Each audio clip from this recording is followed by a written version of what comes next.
Você está ouvindo Senai Infocast.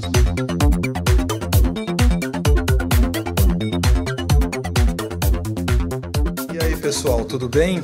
Estamos aqui começando mais um episódio do Senai Infocast e hoje nós temos aqui dois convidados ilustres para a gente falar de um tema que eu acho que vai dar muita polêmica, que a gente vai falar sobre design. O Ricardo sempre quer fazer polêmica das coisas, mas ele geralmente não consegue. É porque a estratégia de fazer isso é para a gente tentar fazer aquelas manchetes sensacionalistas para ver se as pessoas ficam na expectativa da tal polêmica. Inteiro. Cadê a polêmica? Então eu acabei com isso, mas tudo bem. Estamos aqui hoje com o Vitor Megido, que é diretor do IED no Brasil. Tudo bem, Vitor? Olá, tudo bem? Vitor, fala rapidinho de você, um minutinho. Por que você está aqui falando sobre designer? Sou um design. Pô, eu tô aqui primeiramente porque eu amo de paixão esse assunto, esse tema. Gosto muito do trabalho que vocês vêm desenvolvendo e aí eu levantei a mão e falei, pô, eu também quero participar desse bate-papo e aí agradeço pelo convite. E aí, na sua trajetória, conta um pouquinho da sua trajetória aí na área. Então, eu estou na direção aqui do IED no Brasil há 5 anos.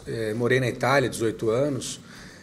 Então, lá no IED de Roma, eu já colaborava, fazia já com eles colaborações com o professor. Sempre, no meu paralelo, fui um profissional da área de marketing, comunicação e gestão, onde eu atuei em multinacionais e tudo. Decidi voltar ao Brasil em 2010.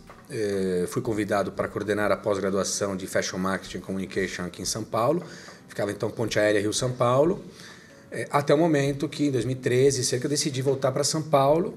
O IED estava numa troca de direção e convidou para assumir a liderança da operação, já que eu misturo uma competência na área de negócios com o conhecimento da área educacional. Enfim, design sempre foi um assunto que eu tratei na minha vida, então unimos o útil ao agradável. Muito legal. Estamos aqui também com o Guilherme Castellini. Guilherme é nosso colega de Senai, é designer de produtos. Gente, eu juro que na pauta está escrito design de produtos. Eu juro. Tá vendo, gente? É muito difícil. Não fui eu que escrevi a pauta. Ele é designer de produtos aqui no Senai São Paulo. Nosso colega. Fala um pouquinho de você, Guilherme, rapidamente. Bom dia, pessoal. Bom, eu estou trabalhando na área desde 2010. Me formei em design digital e design gráfico. Depois eu me formei novamente em design de produto, porque eu descobri que era a minha vocação. E assim como o Vitor, eu também sou apaixonado pela área, gosto muito. Trabalhei em indústria de embalagem, trabalhei por conta própria, trabalhei para várias empresas de ramos distintos. E aí, finalmente, quando entrei no Senai, consegui trabalhar com várias experiências diferentes. Então, atuando com várias frentes de mercado diferentes que eu não imaginava, né? E fora os trabalhos internos também, que são maravilhosos. Pude participar de projetos incríveis e pude ter um tempo de experiência muito bom, assim, durante o tempo do Senai. Então, acho que foi uma experiência riquíssima e fez eu ficar cada vez mais apaixonado. É uma área que eu adoro, porque me identifico, que é algo que me deixa mais próximo das pessoas. Por mais que eu lide muito com tecnologia, o design é entender as pessoas, né? Então, isso é apaixonante. Legal. Para começar, então, a nossa discussão, gente, vamos começar pela polêmica. Que polêmica é essa, Ricardo? Que é polêmica?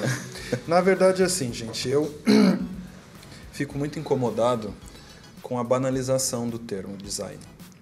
Então, eu acho que talvez o que eu estou chamando de polêmica é se é correto hoje a gente ver tantas profissões surgindo, onde elas recebem esse termo designer junto, quando a gente vê, por exemplo, o designer de sobrancelhas, o designer de experiências, o designer disso, o designer daquilo, porque eu entendo, né, vocês podem explorar um pouco essa questão da definição, que design não é desenhar, né, mas eu vejo hoje que tem essa banalização do termo em que é uma atividade que já era feita de alguém que construía alguma coisa, que desenhava alguma coisa, e aí a pessoa se torna, em vez de ser um maquiador, ela é um make-up designer. Em vez dela ser, né, um decorador, ela é um designer de interiores.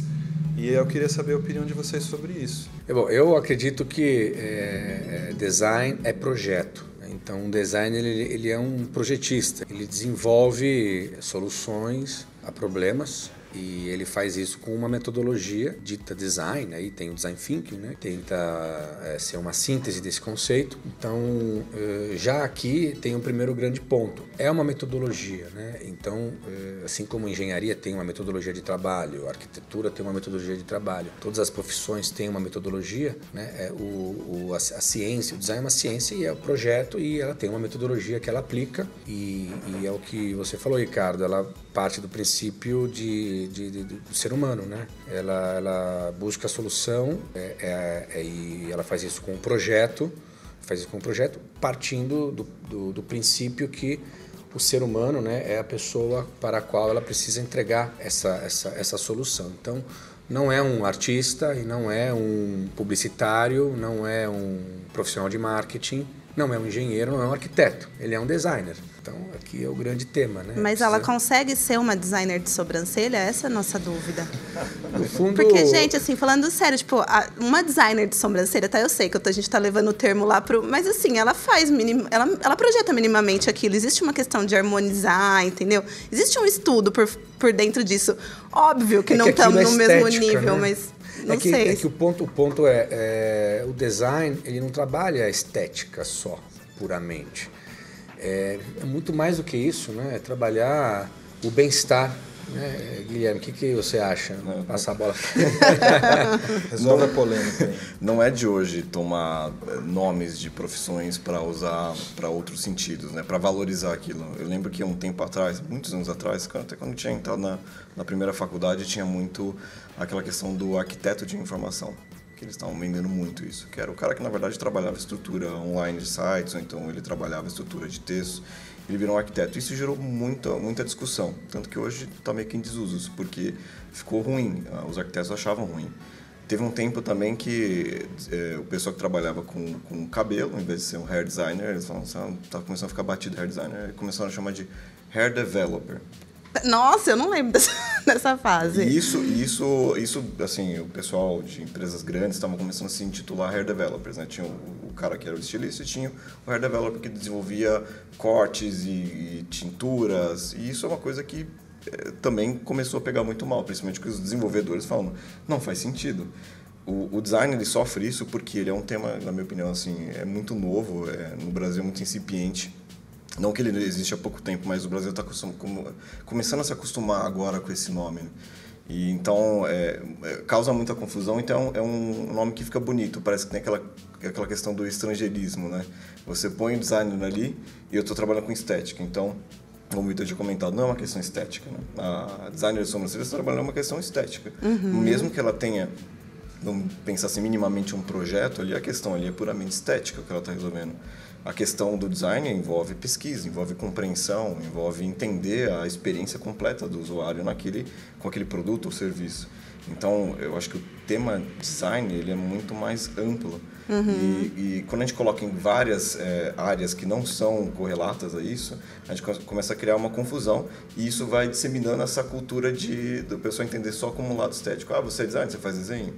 Eu ouvi isso em todo lugar que eu entrei para começar a trabalhar. Essa era uma outra pergunta que a gente tinha. Se designer necessariamente é um desenhista, né? Geralmente a gente espera, né? Tipo assim, então você é designer, faz um desenho para mim, né? Desenha alguma coisa aí. Não. Então, olha, pegando esse gancho, Guilherme, por exemplo, existe uma profissão chamada cabeleireiro. O profissional, ele estudou para ser cabeleireiro. Agora, esse cabeleireiro ele pode ser também um criativo cabeleireiro. E aí ele pode ser um artista cabeleireiro. Então, ele faz da arte, né? Ele faz da profissão dele uma arte. Então, não são cortes tradicionais e copiados. Né? Quando você entra num cabeleireiro, você tem as fotos, né, dos cortes. Alguém definiu aquele corte e quem definiu aquele corte foi, evidentemente, um artista, alguém que trabalha tendências e etc e tal, trabalha lá para os looks de Hollywood e esse cabeleireiro vai e copia. Então ele é um profissional cabeleireiro e no momento em que ele começa a criar looks, ele se torna um artista. E no momento em que esse cabeleireiro artista começa a desenvolver objetos para um corte mais eficiente, então, por exemplo, ele mexe na tesoura. Então a tesoura tradicional não o permite certa flexibilidade. Então ele começa a desenvolver uma tesoura diferente para um corte. Ou ele começa a trabalhar o ambiente do estúdio, porque a iluminação ela não não é idônea e satisfatória. E ele começa a entrar, então, em outros quesitos, por exemplo, o bem-estar do cliente que receberá esse corte, o ciclo de experiência desse cliente dentro desse espaço. Aí ele vai precisar estudar visual merchandising, vai precisar estudar interior design, ele vai precisar estudar design de produtos, e se ele quiser oferecer serviços adequados, ele vai precisar estudar design de serviços. Então ele poderá sim se tornar um designer também, mas no momento em que ele começa a atuar nessas outras frentes. Essas áreas. Então acho que aqui tem e para que ele possa ser um designer de produtos e mexer numa tesoura e torná-la um objeto eficiente e eficaz para o que ele quer fazer, ele precisa estudar de 3 a 5 anos. Mas vocês acham que que existe essa diferença clara entre o que é um trabalho artístico e o que é o trabalho de design? Tem uma diferença disso? Tipo, o designer não é um artista? Se diz, tem arte no trabalho do designer? Tem. Necessariamente? Olha, eu penso assim, o designer sempre vai pensar em pensando na parte de produto, vamos pensar assim, acho que é até mais fácil de ilustrar. Ele vai pensar numa forma que ele vai considerar os processos de produção, ele vai considerar aquele produto para ser produzido em escala industrial. O lado artístico, como vamos dizer assim, da parte do design, que aliás a parte forte do design na faculdade, o estudo é a parte da história, justamente da história da arte, né? História do design e história da arte, estão totalmente correlatas. Agora, essa parte artística, quando você faz o movimento, é a questão do uso da criatividade no projeto, na forma, ou seja, a tradução, que na verdade eu penso assim, o designer ele trabalha com uma tradução, é a mesma coisa que a gente vai desenhar. A gente pensa, a gente traduz aquilo que a gente está pensando. Então eu posso traduzir melhor com fala, eu posso traduzir melhor atuando, eu posso traduzir melhor desenhando, modelando numa argila, modelando num 3D. Então eu vou escolher a melhor forma de traduzir isso. Então necessariamente eu conheço designers que não desenham bem, mas modelam muito bem. Eles não precisam passar, eles modelam mentalmente, eles conseguem transportar aquilo para aquela ferramenta. Então acho que é a questão de transportar. E é o que o artista faz, na verdade ele pensa, ele imagina, ele tem a sua inspiração, pode vir de uma pesquisa, pode vir de um momento e de um local, e ele vai traduzir aquilo numa obra de arte. E a obra de arte ela não vai ser reproduzida em escala, ela vai ser uma obra que vai ser feita para ser única. O designer não, ele pensa necessariamente na questão da escala industrial. Pode ser que ele possa fazer uma peça única, tem muitos designers que trabalham com peça única, mas a lógica do design como profissão tem a lógica de criar um produto para ser produzido em escala. Então o lado artístico, na minha opinião, vem dessa questão da tradução para ele transpor isso, seja no desenho, seja no modelo. Eu acho que vem não sei se o Vitor concorda comigo, nessa questão. Tem uma coisa que a gente não pode confundir, que é a questão da arte com a questão da beleza. Né? Beleza e a estética, né? Que é consequência da beleza. Então, a beleza é algo primordial, ela faz parte do ser humano. Beleza, ela é harmonia, ela é equilíbrio, tem o belo da filosofia grega e assim por diante. Beleza, o belo e a ética, né? A ética e a estética. Então, a gente não tem que confundir a estética e beleza com a arte. Né? Até porque a arte ela pode ser totalmente sublime, pitoresca né? E dramática. Então, um designer ele também pode ser um artista. Mas eu concordo com o Guilherme que quando ele se coloca no papel de designer, ele está resolvendo um problema para a sociedade. O designer ele é chamado, enquanto profissional, para resolver problemas, solucionar felicidades para a sociedade, então, tornar as pessoas mais felizes, um ambiente de vida mais agradável, uma garrafa de água não só usável e eficiente na distribuição da mesma, no consumo, né, dos materiais que você vai pensar nessa garrafa, etc. Mas também na beleza, porque ela tem que ser bonita. Por quê? Porque as pessoas elas são movidas à beleza. Elas tendem à beleza, é natural, né? A teoria dos sistemas. As pessoas tendem a se aproximar das coisas belas. Então é natural que o designer ele seja um criativo que trabalha a estética como um dos elementos fundamentais do que ele vem fazendo. E tem que pactuar, sim, com a indústria, com a escalabilidade das coisas. Por mais que seja um trabalho autoral, esse autoral ele precisa entregar uma solução para um número X de pessoas. O grande problema no Brasil talvez seja esse, que a gente confunde o autoral com o industrial. Então, sei lá, o industrial é feio, o autoral é bonito. E o Made in Italy, ele é o que ele é hoje porque ele, na verdade, foi além dessa visão e ele deu beleza ao industrial. né? Então, o poder da Itália no design é que a Itália levou beleza e estética a um setor, a um distrito industrial. E fez isso de uma forma extraordinária, né? Bebendo das fontes da arte, da arquitetura, do artesanato italiano. E é só ir no Salone del Mobile de Milano para ver quanto lindo, extraordinário e maravilhoso é aquele setor industrial. Então, quer dizer assim, para quem, né, possa não ter esse contexto, a Itália, então, está anos-luz à frente quando a gente fala em design. Eles trazem isso historicamente muito contextualizado. Então, quer dizer que em processos industriais, você vai fazer um produto, uma garrafa de água, provavelmente uma garrafa, vamos deixar popular, uma garrafa de água italiana vai ser, tipo, linda. E aqui no Brasil ainda a gente não... Talvez estamos no início disso. O que você acha, fazendo esse paralelo? Eu entendo que o Brasil importa muito a estética e importa muito o design. O distrito italiano, né, do design, ele é muito organizado. Os designers que atuam nesse ecossistema não necessariamente são italianos. Os designers são brasileiros, franceses, chineses. Só que o ecossistema italiano ele é muito, muito desenvolvido e realmente ele está... focado em design. Então, um carro italiano, por exemplo, ele costuma ser muito conhecido pelo design. Digamos que as agências de design, né, que atuam para as empresas montadoras, por exemplo, elas têm uma atenção à estética, à inovação e a tudo aquilo que é de diferente muito maior do que, de repente, em outros locais e outros espaços. Agora, repito, o designer que atua naquela agência, ele não necessariamente é um designer italiano. Ele pode ser certamente um designer brasileiro e que naquele contexto atua. E é por isso que a gente insiste muito, né, em desenvolver a cultura do design no Brasil.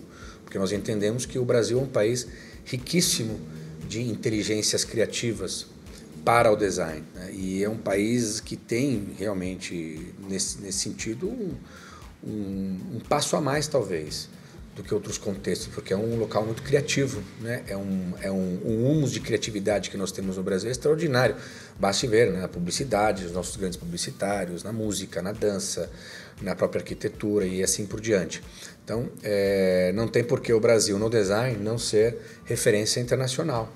Mas a gente está como nesse aspecto hoje? Tem que ser do autoral, na minha visão, e ir mais para desenvolver mais a indústria. Essa questão Tem havido uma preocupação da indústria em desenvolver o design próprio, original, brasileiro, e contratar esses profissionais? Sim, tem. É claro que o ecossistema brasileiro sofre um pouco mais comparado com a gente, não exporta pouco, por exemplo. Né? Eu acho que essa questão que o Vitor colocou do ecossistema, acho que ela é fundamental, porque tem a questão da cultura, né? De justamente a gente discutir essa confusão que é causada sobre o que é design autoral, o que é arte, o que não é.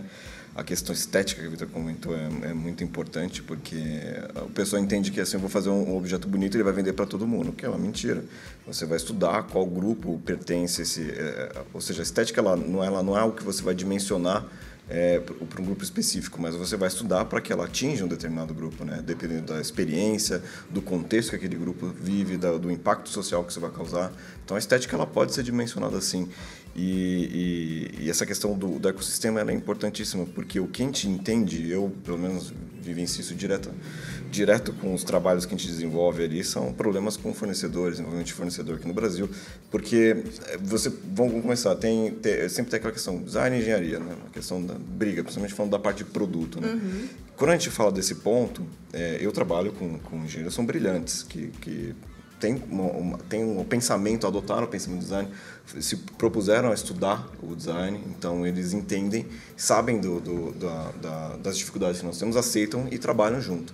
Mas existe um grupo que não quer fazer parte disso, que quer mudar, não quer fazer algo diferente, quer continuar fazendo aquele feijão com arroz todo dia, porque é o que está certo. E essa cultura de repetir isso, que é um grande problema, né? Que a gente tem, o pessoal fala, né, que tinha um termo que a gente não tem, a gente tem muita fábrica no Brasil, a gente não tem indústria, né? A gente só tem pessoas reproduzindo as coisas. Não tem muita criação. Exato, e isso é um problema que a gente vê quando a gente vai fazer um projeto com um cliente, chega num determinado momento que ele precisa fazer aquele projeto com aquele determinado valor estético e funcional, né, o conjunto dele, e aí a tradução disso no fornecedor acaba sendo distorcida, porque o fornecedor não tem essa cultura. Não tem esse valor. Ele está falando, eu vou cortar isso aqui é caro. Não, isso aí...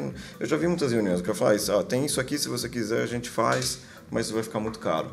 Então, mas a gente não tem compensa. exemplos de produtos, por exemplo, que foram muito bem pensados do ponto de vista de design, que possa ficar claro para as pessoas assim que esse produto não seria a mesma coisa se não tivesse um designer de produto olhando para aquilo. Casos famosos, eu estou pedindo aqui, cases. Podemos pensar, eu acredito que tudo aquilo que o usuário, quando usa, encontra algum mal-estar, é o caso de onde não houve um designer competente por trás. Eu acho que pela via negativa é mais fácil encontrar. Quando passa batido, é porque tinha um bom designer por trás. Você nem percebeu. Mas quando a tampinha não fecha, a cadeira não para, a iluminação é péssima e assim por diante, você fala assim, nossa, mas isso aqui foi mal projetado. Então, evidentemente, não teve um designer contratado para pensar nesse negócio. Alguém improvisou. Então, eu acho que o exemplo vale mais pela via negativa, né? De cases de sucesso, né? De objetos que viraram objetos extraordinários, nós temos, sobretudo, aqueles que são mais famosos, né? Do carro Ferrari ao óculos X, ao sapato desenvolvido pelo designer X, que criou uma inovação, deu aquele objeto um conforto incrível e inimaginável. Então, temos vários exemplos, da moda, acessórios, ao automotivo e assim por diante. Mas quando é confortável, teve um designer por trás. Quando você vê que faz calo, é porque tem algum probleminha. Faltou essa parte, é lindo, mas não consigo usar o dia inteiro. Foi copiado, mas faltou. Né? É aquele Labutin vermelhinho que não é Labutin. Isso. A garrafa da Coca-Cola, ela tem um desenho muito característico. Sim. Você acha que é um bom projeto Você de deu design? um bom exemplo agora com a garrafa da Coca-Cola.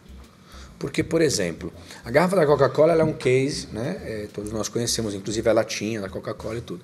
Quando os publicitários tentaram fazer uma campanha de marketing com o WWF uns anos atrás e fizeram uma campanha de Natal e colocaram a latinha branca, né? Fizeram uma ação de um intervento que você diria estético, teve uma grande revolução por parte dos consumidores, porque eles queriam no Natal a latinha Coca-Cola vermelha. Então eles rejeitaram, a Coca-Cola teve que retirar das prateleiras as latinhas brancas e teve que redistribuir as latinhas vermelhas. Então você vê quanto importante qualquer tipo de intervenção você faz no objeto, quanto importante é o pensamento que isso precisa ter junto às pessoas. Então, eu digo, um designer ele está olhando o consumidor com a empatia necessária para se colocar no lugar daquele consumidor. É o foco no usuário mesmo, e eu sou um publicitário de formação, às vezes ele esquece um pouco disso e fala assim, não, vamos fazer uma parceria uma campanha, com branding legal, com a WWF, que vai vender muito isso, porque é muito legal. Mas ele não lembra essa pessoa. Aí ele esquece do cara, né, que é o comprador. E não o comprador consumidor, o ser humano que tem um vínculo afetivo com aquele objeto. E que para aquele ser humano, aquela coisa, aquele valor do vermelho e etc. E tudo aquilo tem um valor simbólico fundamental. Então, eu entendo que a grande diferença entre um publicitário e um designer está exatamente nessa sensibilidade de se colocar no lugar do ser humano, que naquele caso será um consumidor de aquela marca, mas que vai muito além de um consumo de marca, né? Mas, Vitor, isso me abre uma outra dúvida aqui, a respeito dessa questão do quanto que a cultura, o aspecto cultural de quem é o seu usuário, né, o seu público-alvo, o quanto que isso interfere nessas decisões da questão estética do design. De, por exemplo, vocês estavam falando um pouquinho atrás sobre você precisa entender o contexto, né, de quem vai usar e de alguma maneira você fazer alguma coisa que a pessoa se sinta representada. Então, vamos supor, se você vai desenvolver um produto que é para pessoas de baixa renda, provavelmente a sua escolha de materiais, de cores e etc. e tal, ela vai ser uma, e se você for escolher um público, né, classe A de alto padrão, luxo, você vai escolher outros materiais, cores e etc. Agora, eu queria entender qual que é a causa e qual é a consequência, porque eu tenho a impressão que essa definição de, por exemplo, sei lá, o mármore ou a cor roxa, por muito tempo foi associada à nobreza, mas não como uma coisa natural do ser humano, que talvez o design teria esse poder também de alterar essa percepção estética das coisas, que uma determinada estética ela possa sofrer alterações de percepção de uma maneira controlada, digamos assim. Tornar acessível, por exemplo, certos você luxos que se tornam acessíveis graças ao design. Isso, de você considerar que, sei lá, um carro Existem preto... cases sobre isso, Ricardo. O que a Cacau Show fez, exatamente isso. O que a Riachuelo busca fazer, exatamente isso. Mas explica um pouquinho esse processo, o que foi feito. O que foi feito e por como? Por exemplo, isso está muito atrelado à questão da dignidade humana e ao fato que é aquela questão de que a beleza ela é para todos. Direito adquirido, né, por nascimento. Então, todas as pessoas tendem naturalmente à beleza. A cultura da beleza ela é diferente. Sim. De país por país, cidade por cidade, contexto por contexto. Períodos. E leituras que você fez na tua vida, filmes que você assistiu, dão referências de beleza, né? Então, concordo que aí o marketing é fundamental nessa história toda. Agora, quando nós entendemos que comer um chocolate, e não só o chocolate, mas um chocolate gostoso, bacana, pensado, com uma embalagem legal, com uma campanha por trás que entregasse valores e que fosse numa loja pensada com... Para chocolates apenas. Isso, e não só isso, com aquela coisa tipo assim, existe a Copenhagen, certo? Aí a Copenhagen ela não é acessível. Né? E aí o pessoal fala, pô, mas né, tem tanta gente que talvez não entra na Copenhagen porque tem medo de entrar na Copenhagen, porque não se sente no próprio contexto, não se sente o público daquilo, mas talvez compraria se fosse algo pensado para eles. Então, aí nasce esse case extraordinário da Cacau Show, que é a maior franquia de chocolate do mundo. Né? Então, eles captam uma demanda que existe de um público que procura por aquilo, mas que não se sente à vontade em receber aquele serviço daquela realidade. E transforma em algo acessível. Ele simula, ele com técnicas de marketing, adquire uma série de boas práticas. A tecnologia hoje ela permite usar materiais e etc e tal com baixo custo, então você pode ter uma loja bonita, bacana, com uma iluminação bem feita, e isso não é nada de impossível hoje, né? Porque você contrata designers que te oferecem essa questão. Trabalha uma narrativa bacana e está aí um case extraordinário que é a Cacau Show, né? Então, aí a pergunta é por que a Copenhagen não pensou nisso antes? Talvez porque ela não estava observando esse novo fenômeno do crescimento da classe média brasileira, né, naquele momento de 99, 2000, 2001, 2002. Para se formar em designer, a gente tem algumas principais áreas, certo, Vitor? Acho que você lá no IED, quais são as principais áreas que eu posso me formar como designer? A gente vem discutindo muito isso agora, né, o design do século XXI. Então, onde vale a pena insistir, depende muito de quem você está formando. Então, por exemplo, precisamos de designers formados com um olhar técnico, porque a indústria precisa, porque tem que ter acabamento, porque, enfim, a moral da história. Não é todo mundo que vai ser o Ronaldo Fraga da moda ou o Campana do móvel. Então, a indústria precisa de designers capacitados com competência técnica e tecnóloga para atuar o produto e assim por diante. E temos aquilo que nós chamamos hoje de design de estratégia, design de serviços, design de interação, que são questões mais intangíveis. Uhum. Que é mais essa relação da experiência. Que está atrelado também à experiência, no caso... O interactive designer com o interior designer trabalham juntos para gerar ambientes de loja que sejam experienciais e extraordinários, onde você mixa o omnichannel e assim por diante. Agora, o designer de estratégias, que figura é essa, entendeu? Então, ele é um cara formado em design de produtos, que depois amplia o conhecimento dele para a questão de trabalhar modelos de negócios. Assim, empresas procuram esse perfil. Então, o cara graduou em marketing e depois vai fazer uma especialização em strategic design, né? Por exemplo. Legal, bacana. Ele não é um designer de profissão, mas ele vai ampliar os conhecimentos dele. Então, o que vale a pena ter hoje como um bacharelado numa faculdade como o IED? Vale a pena ter produtos e serviços, certamente. Vale a pena ter o gráfico digital com um olhar muito mais da interação, que não tanto do layout. Mas o gráfico puro. ainda existe. O designer gráfico trabalhará ainda para agências de propaganda até quando? Mas hoje no IED, por exemplo, vocês Nós têm temos o curso 3 de design bacharelados gráfico. hoje, né? O produtos e serviços, o gráfico com digital e moda, com acessórios, né? Aí a pergunta é, vale a pena ter 3 bacharelados? Ou será que hoje o mundo não está indo muito mais para uma convergência de um designer que pensa e ele também é um maker e ele também é um empreendedor? Então, essa figura ela se torna mais complexa. Então, ele tem que ter o ferramental, que é fundamental. Ele tem que ter o pensamento, que é necessário para ele poder pensar a inovação. E tem que ter o lado empreendedor.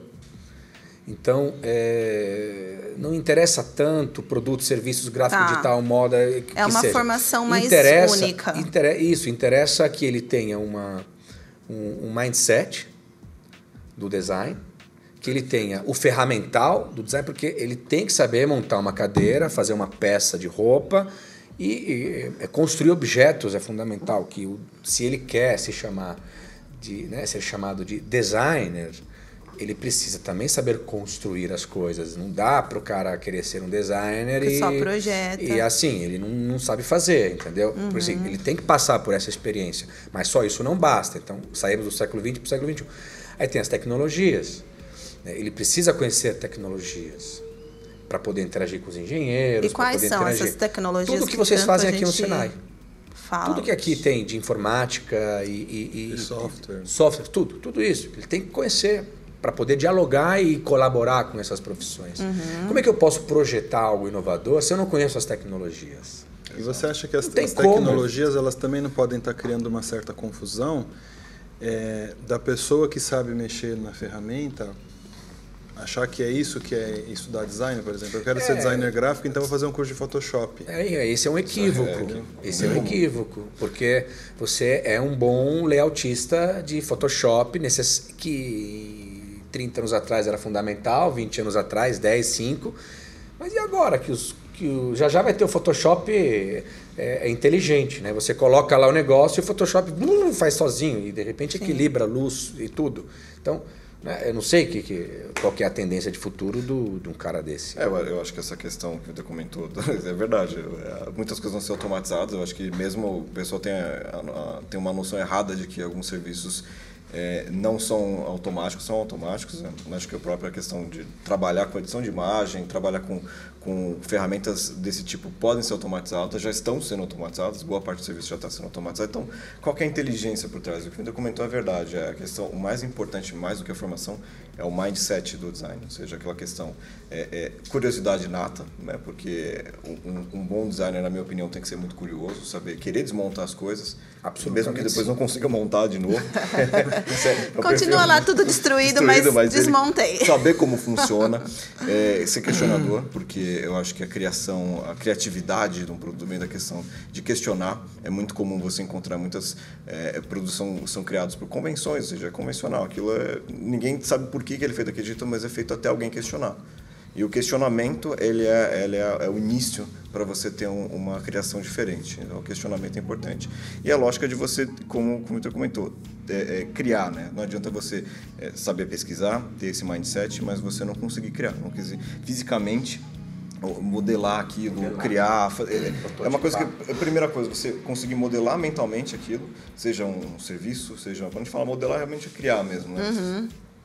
Lógico que no produto fica mais fácil de entender a questão física, né? Você imaginar como vai ser aquele formato na cabeça, quais tecnologias vão compor, e depois transcrever isso e traduzir isso para um produto físico, um meio físico. Aí que vem essa questão que diferencia um designer de uma pessoa que está simplesmente pesquisando. Então, mas vocês estão falando, por exemplo, do processo, né? Que foi algo mencionado, inclusive, no início da nossa conversa.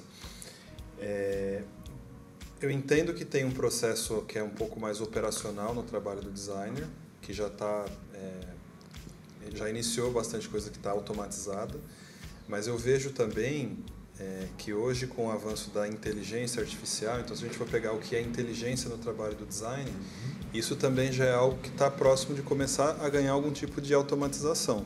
A gente já viu aqui alguns cases de que você meio que coloca o briefing e você tem uma inteligência artificial que é capaz de montar um logotipo a partir daquele briefing. Porque se você for pedir para 5 designers diferentes montarem uma proposta de logo a partir do briefing, você vai encontrar semelhanças na solução. Então, existe uma certa previsibilidade de resultado no processo de design.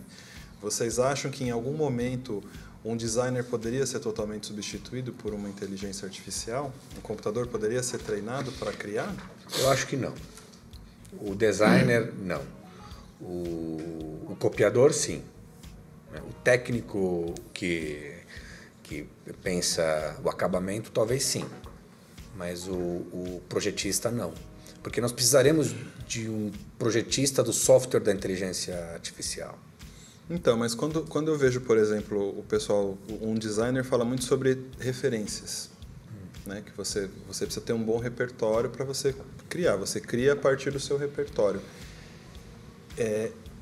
Isso não é uma cópia mais sofisticada? Quando você cria a partir de repertórios anteriores, você de alguma maneira não está copiando elementos de coisas que você já viu. Você traz referências. Não, você traz referências. É que para o designer, diferentemente do artista, ele não procura necessariamente a novidade tout court. Ele está a serviço do mercado. Então, ele não é o artista que quer trazer para a peça uma visão filosófica incrível. Exato. Então, na verdade, ele trabalha com o pessoal do marketing e da propaganda para fazer a venda acontecer. Então, é o famoso, tem que ter timing. Então, se agora estamos vivendo o retorno dos anos 80, embora procurar as referências dos anos 80 e vamos trabalhar isso. Então, ele não se nega ao capitalismo. O designer, ele atua dentro do capitalismo, diferentemente do artista que talvez procure outras referências. Tem dois grandes pontos de ruptura hoje aqui que a gente discute, né? A tecnologia e a sustentabilidade. Então, tecnologia são aquilo que vem sendo discutido no World Economic Forum, né? Da transformação digital. São 8 indicadores. Então, tem o Big Data, internet das coisas, automação, mídias digitais e tem outros indicadores. Sustentabilidade, segundo o Pacto da ONU e o CBDS aqui no Brasil, que é a instituição que defende essa bandeira, você tem o uso da água, o clima, materiais, impacto social, empregabilidade.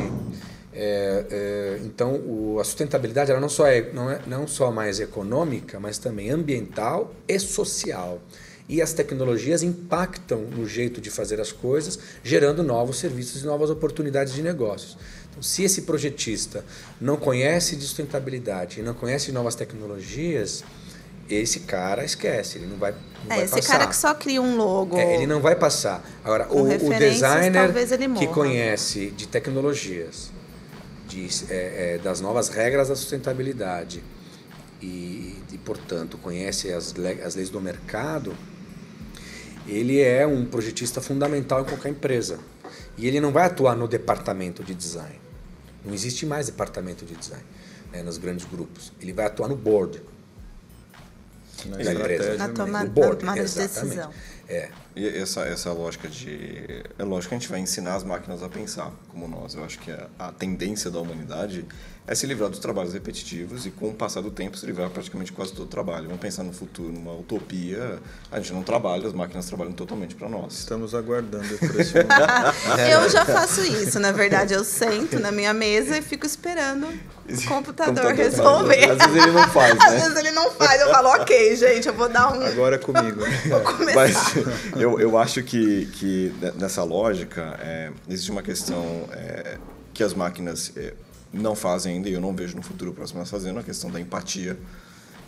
de se colocar no lugar do usuário, uma questão ética também, de entender, por exemplo, legal, o computador, você alimentou o computador, ele falou que o produto vai ser daquele jeito e aquele formato é completamente ofensivo para aquele público. É que antes de as máquinas aprender isso, a gente também precisa aprender. Com certeza. A gente tem que pôr inteligência nas pessoas, não só nas máquinas. A inteligência natural ainda precisa aprender. Aliás, esse é um exemplo, isso é verdade. Esse é um exemplo quando um profissional ruim da área, um profissional que não tá, um profissional que não é da área e está se colocando, se propondo a fazer um trabalho que ele não conhece, de fazer um produto que acaba ofendendo uma classe, acaba desrespeitando alguém. Isso acaba acontecendo com muitos produtos. A gente vê vários exemplos. Agora, eu acho que quando a máquina conseguir ter esse pensamento mesmo, que substitui a lógica de projetar como isso, a gente vai estar no futuro que a gente não precisa mais de trabalho, porque eu acho que todas as decisões vão ser tomadas por inteligência artificial. Então eu vejo que assim... Mas é bem distante. É muito distante. Não, isso é uma fronteira que eu não vejo sendo quebrada, eu não consigo nem calcular distante. Isso. Nós não vamos viver para ver isso. Dos episódios que a gente fez aqui, realmente, a gente fez até um de inteligência artificial recente e eles falam exatamente isso. Hoje, todas as soluções mais avançadas que existem, elas são muito boas, focadas. Então, assim, é a máquina que lava a roupa sozinha. E só, entendeu? Ela não vai lavar prato também. Inteligente. Exatamente. No mundo do direito agora, né, da jurisprudência, você tem o Watson utilizado como um departamento jurídico. Agora, quem cria o serviço para que o Big Data seja útil... aquilo é uma pessoa. Então, exato. Você precisará sempre de pessoas pensando serviços. Sim. Para o Big Data, para a internet das coisas e assim por diante. Então, não é só pensar num serviço como o Uber, mas amarrar todas essas pontas, pensar toda essa complexidade e dizer assim, poxa, existe uma oportunidade de mercado que ninguém ainda trabalhou, que é o veículo particular se torna um serviço de mobilidade urbana. Primeiro ponto, alguém tem que pensar isso. Então, alguém tem que ler o cenário. E não é a máquina que vai fazer isso, é o ser humano. A não ser que você alimente ela com as informações. Mas assim, as sinapses de criatividade, as inteligências criativas do ser humano, para os próximos 40 anos, permanecerá líder nesse quesito. No momento em que você entende a oportunidade, você tem que modelar. Então, todos os stakeholders envolvidos, é uma solução win-win, quebra, gera valor, queima valor, como é que se dá, como é que se não dá, lança, faz rodar, faz funcionar, gera valor sobre isso. Então, ou seja, é um trabalho, na minha visão, humano e é um trabalho altamente criativo. Por isso que nós falamos muito de inteligências criativas, né? No futuro do design é ser sempre mais uma inteligência criativa.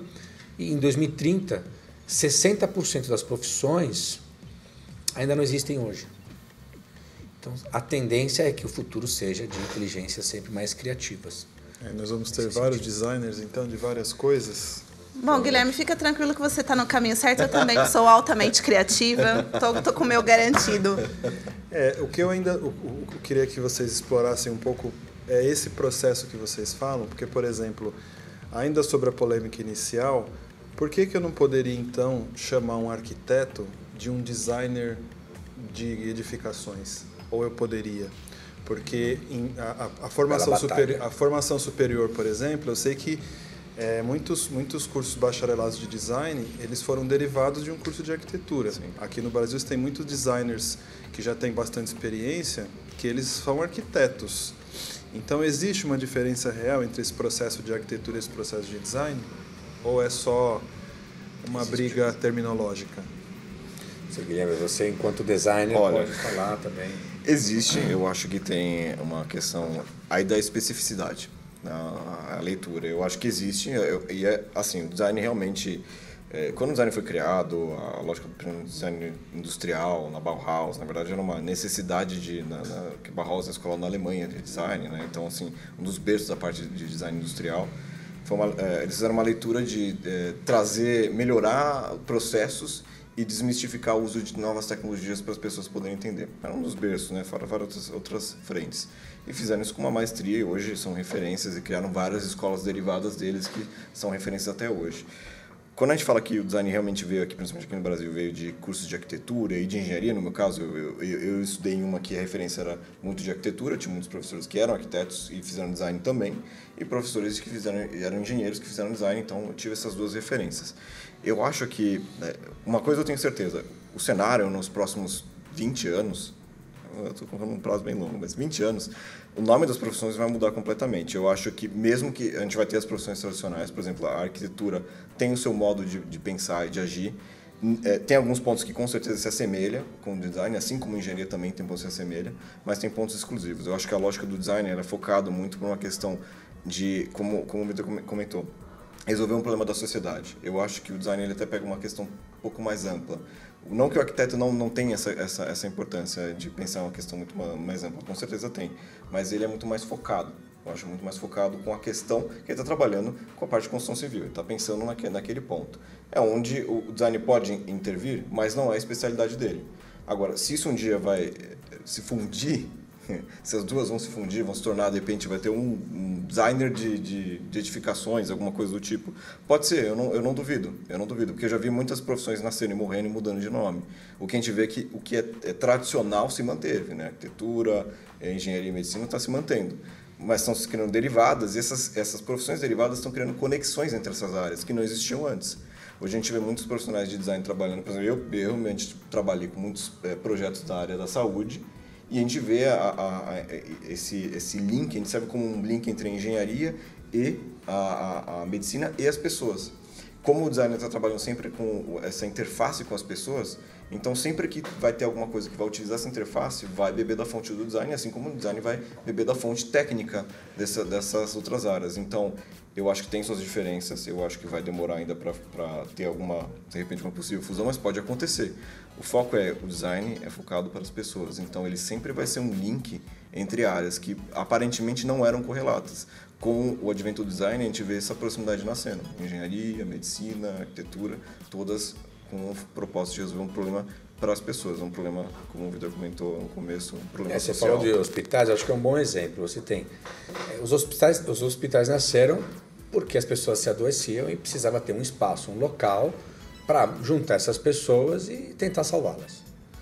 Então, você cria um prédio, coloca salas, macas e a pessoa fica lá, o médico vai ver, faz e tenta salvar a pessoa. Então, você não está pensando no bem-estar daquele ser humano no sentido do momento em que ele está lá, ele se sinta da melhor maneira possível. Você vai lá, tenta salvar, salvou, não salvou, morreu, acabou, porque tem fila de espera, né? Hoje é diferente, um hospital ele é um espaço de permanência, onde você fica e você recebe um serviço não é só a saúde, né, por si só, mas realmente a harmonia físico-mental no momento em que você está naquele ambiente. Então você passa a planejar aquele espaço de uma forma completamente diferente, né? Então não é só eu preciso de um prédio, colocar pessoas lá e tentar salvá-las. Eu preciso pensar como é que será essa jornada dessa pessoa do começo ao fim. E aí tudo será projetado a partir desse princípio. Então, muda completamente a maneira como você projeta não só o horário de trabalho das pessoas, as cores dos ambientes, a iluminação dos ambientes, os objetos que você usa naqueles ambientes, a narrativa que você usa naqueles ambientes e, de certa forma, os engenheiros e os arquitetos são chamados a dialogar e a colaborar nesse projeto de uma forma completamente diferente. Tem uma questão de tempo também, né? O arquiteto ele estuda uma matriz, né, curricular, na qual matriz ele tem que enfrentar uma série de conteúdos. Então, por exemplo, interior design é algo que ele vê muito pouco. Não por acaso, a nossa pós-graduação de interior design ela é, por 70%, frequentada por arquitetos. Então, os arquitetos entendem que precisam se especializar em interior design. Um designer achar que arquiteto falha, erro, por isso que o CAL pega pesado. Um decorador achar que é um designer de interiores também é um erro. Então, uma pós-graduação ou um curso de design de interiores feita por um arquiteto é completamente diferente de um curso de interiores pensado por um designer de interiores. Então, sim, não é arquitetura de interiores, é design de interiores. Então, estamos nessa fase de transição hoje, né? E começando a dar mais dignidade e respeito à profissão do design e, por exemplo, design de interiores, que não é decorador e não é arquiteto. E esse profissional projetista dialoga com o arquiteto, dialoga com o engenheiro, não substitui esses profissionais. O engenheiro ele tem as prioridades dele, que é o prédio não pode cair. E tem que ser feito tudo à norma, à regra e etc e tal. Então, é fundamental o tempo que ele dedica àquele aspecto do negócio. O arquiteto pensa outras questões também fundamentais. E o designer pensa outras questões também. Agora, quem guia o processo? Historicamente, o engenheiro guiava o processo, o arquiteto entrava para... Né? A um certo ponto, o arquiteto passou a guiar o processo e hoje a gente entende que o designer ele está numa função sempre mais de protagonismo nesse sentido de guiar processos de projetos. Ele não tem todas as competências, por isso que ele precisa dialogar com essas profissões tradicionais. E vocês acham que a profissão de design ela tem a valorização correta? Porque pelo menos a referência que eu tenho, que são os designers gráficos, porque não é uma profissão muito valorizada, não é um profissional que tem uma remuneração tão alta assim, né? É uma realidade para todas essas frentes do design? O que eu vejo assim, no design não tem um consenso ainda sobre isso, então eu encontrei profissionais, tenho amigos profissionais que trabalham na área e conheci empresas que remuneram muito bem e valorizam a figura do design, não só a questão... Tem a questão da remuneração, que ela é importante, porque a gente não trabalha, a gente é uma troca de tempo por dinheiro, mas também tem a questão da importância da voz dentro da instituição. Tem instituições que abafam totalmente, o designer é um profissional para cumprir uma determinada função dentro da empresa, é confundida às vezes essa função, às vezes as pessoas confundem as funções, ou seja, o cara ali é designer de produto, ele vai fazer o gráfico, ele vai fazer o design de interiores, vai fazer tudo. E tudo aquilo que parece que é estético vai ficar para ele. Então tem essa questão. E tem empresas que valorizam isso, colocam os designers para dar voz. Ou seja, então ele vai desenvolver o produto, ele tem importância, ele vai participar de reuniões para mostrar qual é a pesquisa, por que você está fazendo esse produto. Então vamos participar de uma reunião do board para justamente fazer essa lógica estratégica, o planejamento da empresa. Então isso é uma questão que pega muito. A gente não tem como balizar isso, porque tem muita diferença. É muito diferente as realidades. Tem muita Também diferença. acho. O que eu fico contente é que existem muitas empresas que estão valorizando muito. Inclusive, o que eu fico mais impressionado aqui, principalmente que a gente está podendo trabalhar, a gente está vivendo a era das startups, a gente está trabalhando com muitas startups, as startups já nascem com essa mentalidade, né, que o design é importante, entendem que ele é importante para uma definição estratégica e estão valorizando isso como uma definição estratégica. Então, isso é uma coisa muito legal, porque é uma mentalidade que você vê que já nasceu e está acontecendo. E grandes empresas também investindo. Mas ainda existe um grande núcleo que não entende, né, que é essa questão da cultura e realmente não valoriza. E os designers gráficos são profissionais que sofrem porque tem aquela ideia de que é um trabalho menor, é um trabalho fácil, né? Exato, que pode ser substituído por qualquer um que mexe no Photoshop. E a gente sabe que isso não é verdade, porque quem conhece na área sabe a diferença que tem de um bom profissional gráfico, a excelência de um trabalho gráfico, a diferença que ele faz no resultado de um projeto. Assim, com as novas gerações eu também concordo que as pessoas já têm um pouco mais de contato com isso. Mas para quem é designer deve ser muito difícil numa reunião de família explicar o que faz, né? O designer gráfico, ele talvez de todos os designers é o que mais precisa sair também da zona de conforto. Porque tem um mau hábito do designer gráfico de achar que ele é autista e que ele fica escondido no departamento. Mexendo no computador o dia inteiro. Diagramando, e assim, ele não tem nada a ver com o que está acontecendo lá fora. Exato. Não, eu vou layoutar e pronto. Então primeiro, ele tem que começar a conhecer mais do business. Segundo, ele tem que se colocar à disposição dos clientes e começar a respirar o mundo lá fora. E 3, ele tem que passar a opinar muito mais, ser uma voz ativa no processo todo, né, de encontros com os clientes e assim por diante. E 4, ele tem que saber que o bom trabalho dele vai ajudar a vender mais e ele tem que passar a valorizar isso. Então, eles têm que entender que o trabalho deles é para vender, muitas vezes. Então, não é mandar 5 layouts para você escolher um layout. Na verdade, não. É debater mais o projeto e te passar o layout, que é o layout certo para aquela solução. Por quê? Porque esse é o layout certo para essa solução. Então, não é uma questão estética.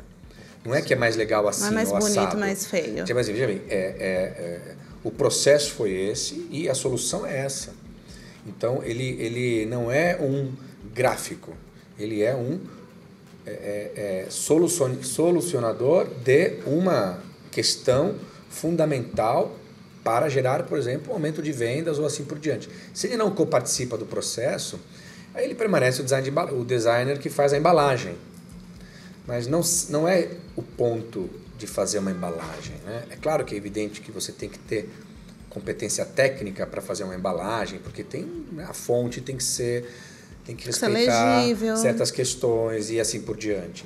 É evidente, mas não precisamos mais desse profissional que só consiga fazer isso, né? Nós precisamos de um cara que seja realmente muito mais completo e que realmente ajude a empresa a gerar valor.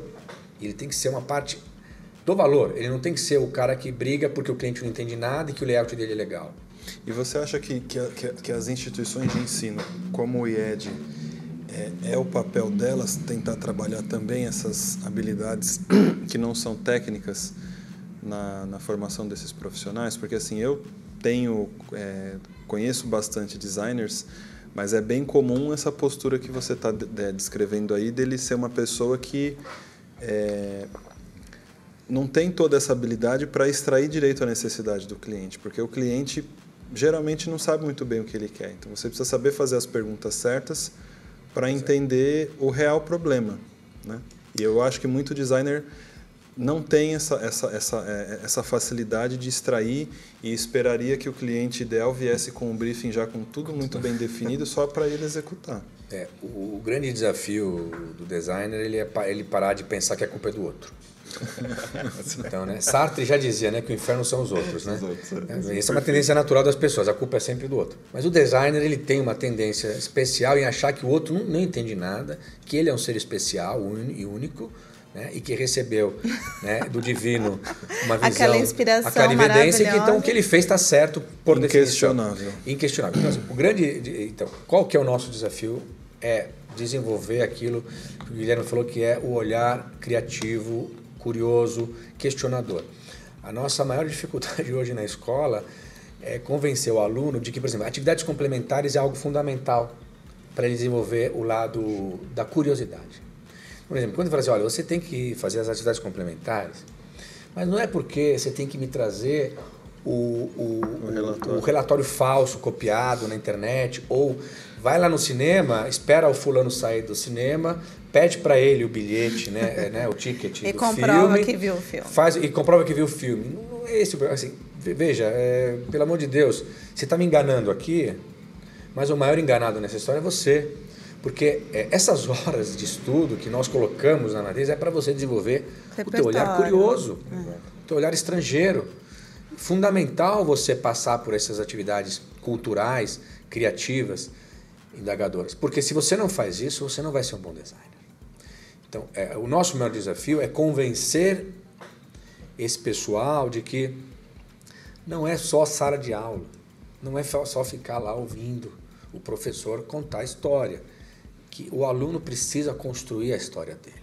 O aluno precisa ser muito curioso e corajoso nesse processo de aprendizado. Então, nós temos um grande desafio com os jovens, que é convencê-los da importância deles serem pessoas questionadoras e curiosas. E não é só, vejam bem, na reclamação com a instituição, porque, né, é fácil você ser questionador e reclamar por conta das imperfeições humanas e, por exemplo, o professor atrasou, reclama.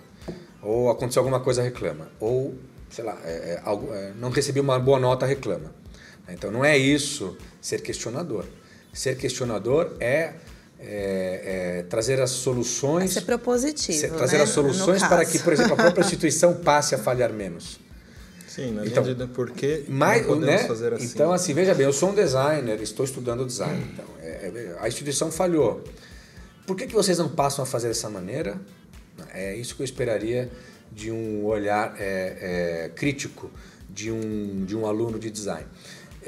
E não burlar o sistema e depois achar que a instituição ela deu uma nota errada porque o trabalho dele é óbvio. Porque a instituição ela não quer mais um TCC óbvio. Nós não precisamos mais de uma cadeira, mas talvez 90 milhões de brasileiros precisem de uma cadeira dentro de um contexto fabril, de logística e de entrega que não é São Paulo Jardins, né? É Rio Branco, Acre.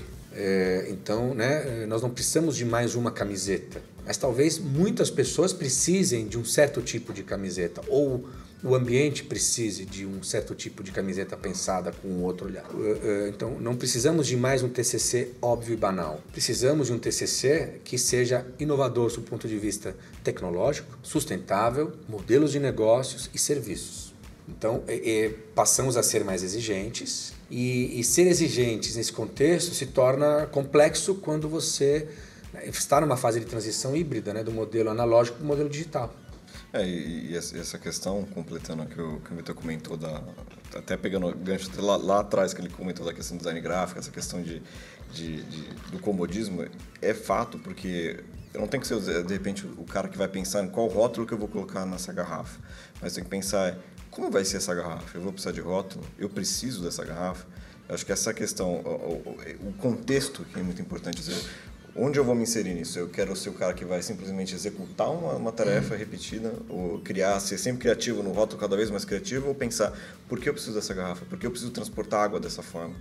Eu não posso criar uma forma diferente? Essa foi uma coisa que sempre me apaixonou na parte do design, principalmente quando a gente tinha referências, palestras e referências, entrevistas com designers que já trabalharam na área, que eles traziam esse questionamento. Ou seja, de repente, o meu produto vai ser uma garrafa totalmente diferente. Aí o trabalho só do gráfico não é mais necessário nessa garrafa. É o trabalho da criação, do contexto dela como um todo. Então, e essa questão de sempre achar que o problema é do outro, né, que é sempre reclamar. Eu acho que assim, eu ouvi uma coisa muito parecida numa mesa que a gente fez um debate depois no Museu da Casa Brasileira, numa palestra uns anos atrás, que vocês estavam comentando essa questão sempre do problema do outro, o cliente está errado. Eu falei, a gente não nasceu para reclamar, a gente nasceu para ser criativo. É totalmente diferente. Então, assim, é muito fácil a gente reclamar, achar que está ruim, o cliente não forneceu. Eu não ouvir a pergunta, porque acho que a grande questão do profissional do design é ouvir a pergunta. Cada um ela quer participar. Ela quer participar. É ouvir a pergunta. Aquela ouvir a pergunta. O que pede a empatia, que é uma qualidade fundamental de um designer. Exato. Eu acho não dá para você ser designer e não ser empático. Mas eu não sou empático, mas você tem que trabalhar então os seus soft skills para se tornar uma pessoa empática. Porque conflita ser designer e não ser empático. Conflita. É leitura, então, né? Eu não tenho isso, não nasci com essa genética. Desenvolva isso, faça, não vai na academia trabalhar. Então, desenvolva soft skills de empatia. É fundamental ouvir. Exatamente. É escutativa.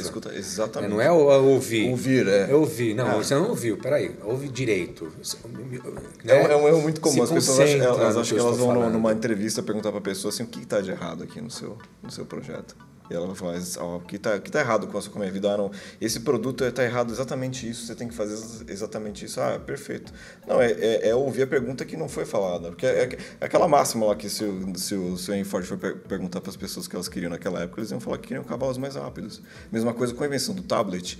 Quando o Jobs trouxe o tablet, que na verdade nem foi uma invenção do Jobs, foi uma releitura de uma invenção, tem uma empresa chamada Knight Ridder, que criou o tablet em 1993. Ela lançou, na verdade, o projeto estava em 3 anos de desenvolvimento.